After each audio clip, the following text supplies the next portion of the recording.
We're probably the two best teams. If we're going to be honest, the 49ers got lucky their last two games. Green Bay should have beat them.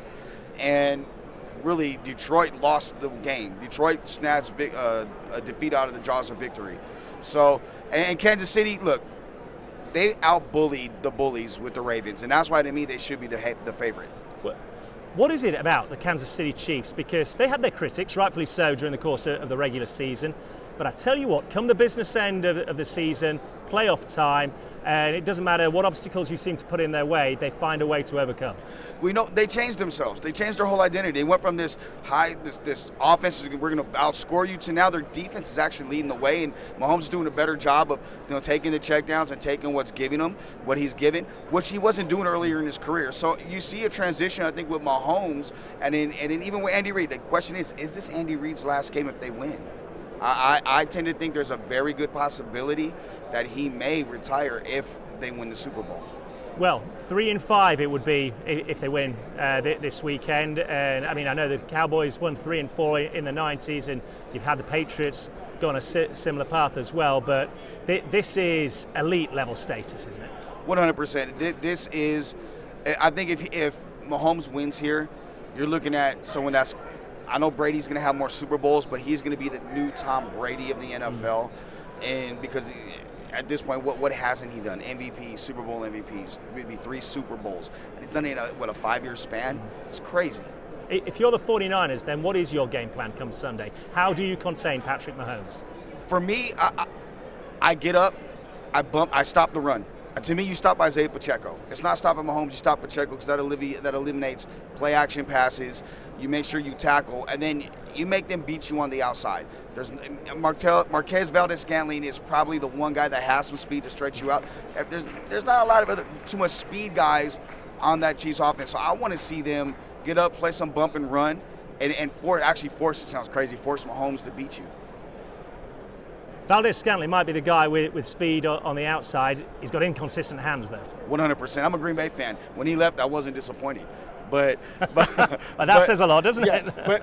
But game-sealing playoff MVS is different. He's actually, when Green Bay, when they were winning some games, Rodgers hit him on some balls late in games, and he made some plays. You've seen it in the AFC Championship game on the last play of the game. I think it was a third down play. So, he seems to step up big in those moments. You got to give him credit for that.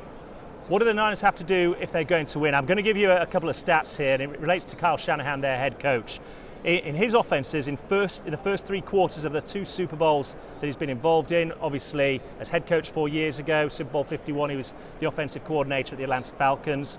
His offense has averaged 8.1 yards per play, 2.93 points per drive, with the quarterback having a 127.4 passer rating.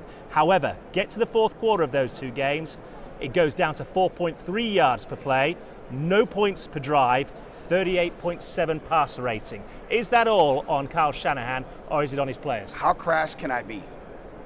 Go for it. His butthole puckers in big situations. As simple as that. You go back him as an OC and as a head coach. For him to go into games with leads, big leads going into the fourth quarter. If you look at the numbers as you stated, they don't do well. They tend to choke. It's a problem. A big time problem. And I really think if they would have lost to Green Bay, I think the seat would have been hot for him, regardless if there's an extension signed or not, because you can't have the best team in the NFC, arguably the NFL, and then turn around and blow leads or get blown out at home, because, again, they should have lost their last 2 games. I think the first half is going to be interesting. If Kansas City can get out to a 2-touchdown lead, I don't see the 49ers coming back to that. So the big key is, and for the people that like to wager out there, take the over in the first half. I don't gamble, but that's just something that I would do. Take the over in the first half, because I think it's going to be a high-scoring first half. I think second half is going to slow down a little bit. Well, I was going to say, putting your neck on the line, money where your mouth is, as it stands right now, the San Francisco 49ers are 2.5-point favorites just to win outright. You could get 13-10 on to win. Do you agree with that, or do you think the Kansas City Chiefs find a way yet again this postseason to get the job done? As of this Wednesday, I would take it.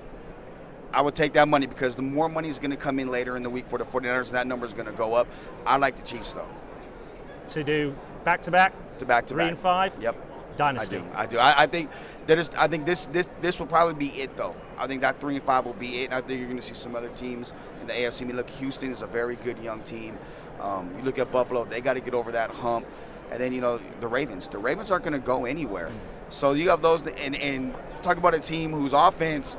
How do you not run the ball when you have the #1 rushing team in the NFL? That makes no sense to me. So I do think this is it for the Chiefs. They win, and I feel bad because Diamond Lenore is a good friend of mine. So I would love for D to get the ring, but at the same time, personally, I don't want that to happen at all.